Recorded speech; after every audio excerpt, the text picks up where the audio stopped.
February 9th, 1843. My dearest Alice, how well indeed you know me. I confess, when your letter first reached my hand, I was sunk in a mood most desolate, yet ye, with your rare intuition, discerned my melancholy even through the lines of my last. To be thus understood and to receive your kind assurances, together with the knowledge that our good friends rejoiced at seeing my humble name in print, has warmed my heart beyond expression. My recent festive season passed in uneventful solitude, so quiet in truth that I scarce perceived any merriment. Yet your letter, arriving as it did with Jupiter's beautiful feather, a token from your dear aunt, seemed to bring both Christmas and birthday joy in a single blessed instant. Your words set me to recollection, to those happy hours when we wandered by the river on our way towards the shadowed woodlands. The memory caused a gentle glow within me, and I found myself once more drawn to my art, the only true solace of my spirit. Enclosed you shall find a copy of my latest poem, written for your own crystal eyes before any others. It is entitled To the River. I shall not think of publishing it until I am assured that you have first read it, for this work, dearest Alice, is yours alone. Perhaps it was this renewed brightness of spirit that summoned a new companion to my side, for scarce had I finished reading your letter when, as I toyed with Jupiter's feather, a small black kitten leapt upon my windowsill. He put me in mind at once of my old poor Pluto, and likewise of your aunt's gentle cat, Auguste. I have christened him Fortunato, though I promise he shall meet no such fate as his ill-starred namesake in that tale of mine concerning the cask of Amontillado. Ha! You may one day come upon it and judge for yourself my wicked humour therein. Even now as I write, Fortunato lies curled upon my writing desk, purring as though he had known me a lifetime. The days grow a little lighter, and I take comfort in the thought that spring will soon return, bearing with it her blooms and brightness to chase away the lingering dark. Pray convey my warmest wishes to the kind flower seller in your village, whose spirit seems woven of gentleness itself. May good health and cheer attend you, dear Alice. Remember me kindly to your father, your aunt, and all those at the inn. Ah, how I long for a draught of that honest country ale once more. Ever and always yours, Edgar.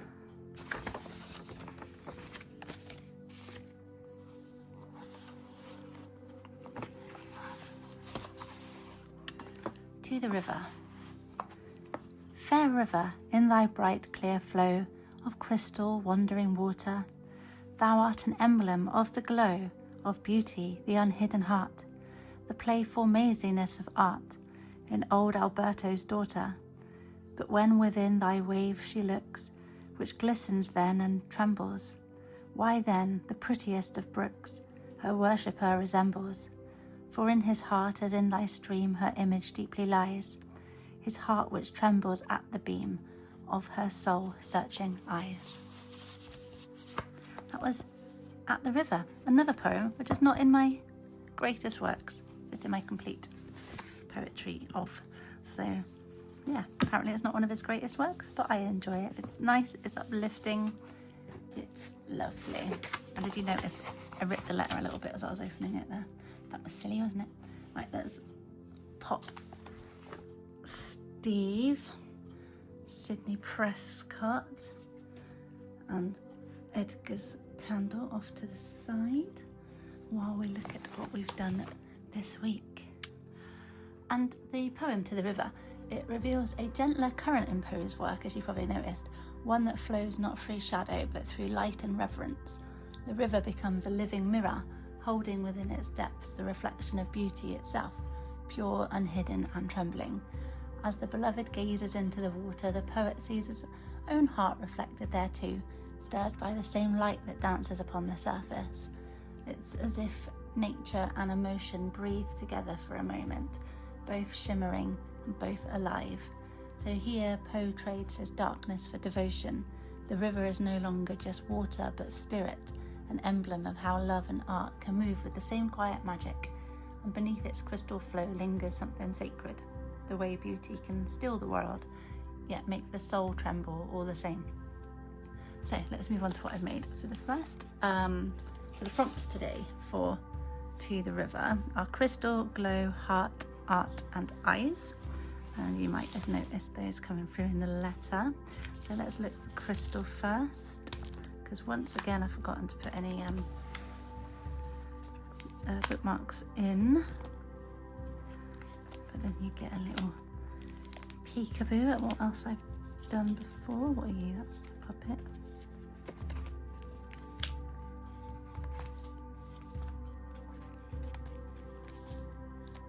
Crystal, there we go. That was last year, that was crown, I think so, because it's got a crown on it.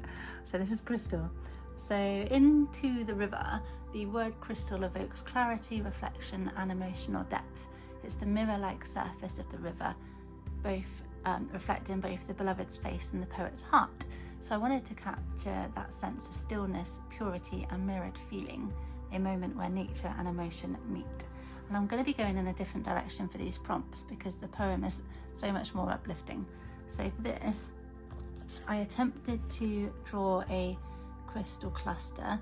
I watercoloured it purple, and then I watercoloured the background blue like the colour of the river, and I did it all on a page of the Cask of Amontillado because Poe referred to that in his letter.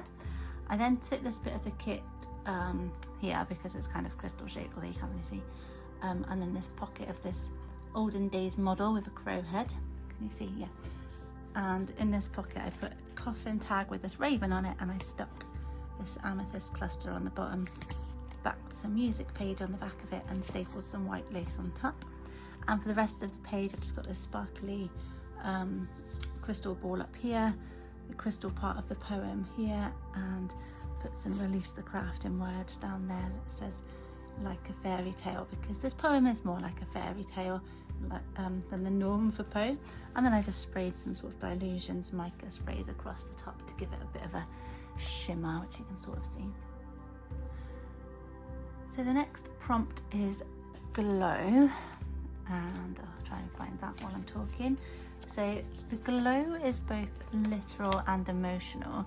It's the sunlight or the moonlight playing on the river's surface, and also the quiet illumination that beauty brings to the heart. And the glow is warmth in melancholy, and hope in reflection, and art and emotion. So for this I've just used Priscilla's kit basically. So I took this page again with the lady's eyes in the sky, but I printed it out bigger this time, and so she's above the water. And first of all I edged everything in gold, used my shimmer pens to give it all a bit of a glow, gold in her eyes, blue in the water, stuck this sculpture bit of kit here because he's holding a candle which is glowing, and I gave that a shimmer, and black shimmer penned this raven, put Haunted Moonlight down here, and embossed some holographic embossing on those words. The words very subtly, you can hardly see it. And then I just put this white lace white lace down the side, which I sprayed with bluey green Dilutions mica spray that you can't really see. So it's a simple page, just looking at the shimmery sparkliness. So I've been trying to like wiggle it so you can see it shimmer. Hopefully you can with the light. Oh yeah, good, isn't it? I wasn't actually looking through the camera until then. Right, next of all is heart. And in To the River, the heart is a vessel of reflection and feeling, trembling like the river's surface beneath beauty's gaze. The heart is where beauty dwells. It's the mirror that holds her image, the pulse that responds to her presence. It's both vulnerable and reverent, open and quivering under the weight of love. And for this, I've really found myself just doing quite simple makes for the whole poem, really. No real kind of bulk or palaver, just sparkle and simplicity. So I had this heart-shaped die cut that I coloured in with black shimmer pens, stuck it onto a piece of ripped book page from the Telltale Heart, And I put this vampire quote up the top that says, "I'd offer you my heart, but it stopped beating a few centuries ago," which I enjoy. And then I put the heart piece of the poem down here. So yes, again, it's shimmery, it's simple, it's edged in gold in some places, just a sparkly heart. So the next one is art, and in Poe's poem, art isn't just creation, it's the way that beauty shapes emotion and how the natural world becomes a kind of living artwork. And the river itself is the playful maziness of art, meaning its movement, reflection and mystery embody both artistic beauty and human feeling. I keep like finishing talking about the prompt as I land on the page. That's not even planned. So I painted a river, so different blue watercolours across some book page, sprayed it with more mica sprays, then I ripped it in wave type tears, and I stuck this giant tag down from the kit because it's got a sculpture on it, which is art, and the kit itself is Priscilla's art.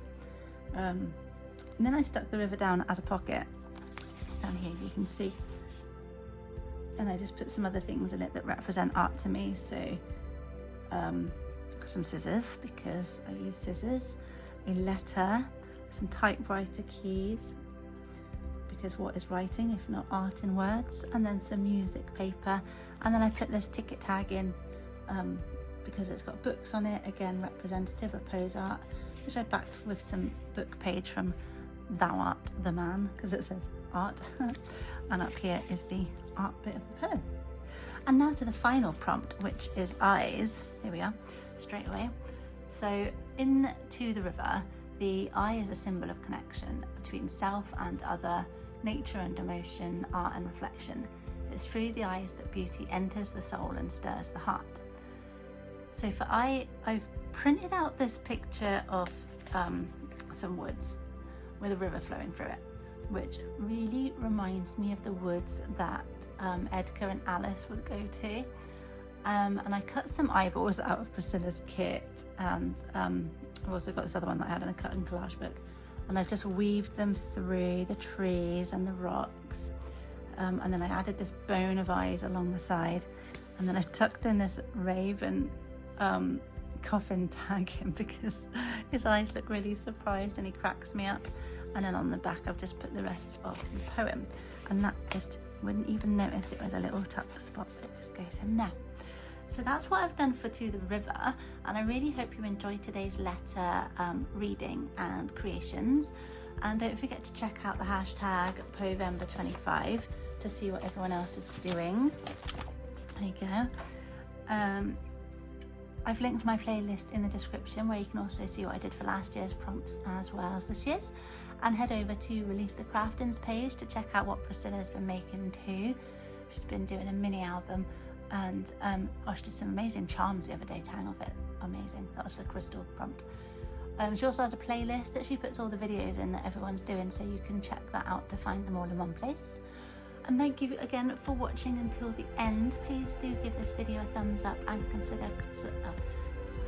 consider subscribing if you're not already. And thank you to everyone who has already subscribed. I do appreciate every single one of you for watching this. I will be back on the 25th with the next installment, which is a Valentine. And in the meantime, have a wonderful rest of your day. Bye.